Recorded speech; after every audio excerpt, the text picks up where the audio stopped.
Les circonstances, la soumission chimique, elle se pratique dans des lieux festifs, dans un peu moins de 20% des cas, mais dans plus de 42% des cas, dans un contexte privé. Je voudrais bien vous entendre là-dessus, Véronique Guillotin, parce que c'est une histoire de confiance des femmes trahies par des hommes, c'est de ça dont on parle. Oui, moi j'ai découvert ce sujet quand on m'a proposé donc, de réaliser cette mission avec Sandrine Josso. Moi, c'était un sujet, je suis médecin généraliste.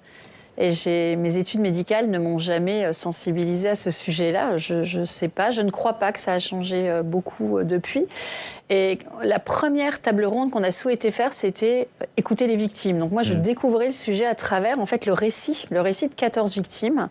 Et ce qui a été choquant, c'est déjà, est-ce qu'on le savait, est-ce que ça existe auparavant ? Bah oui, puisqu'on voit bien dans ce procès Gisèle Pelicot, ça fait 10 ans, quoi.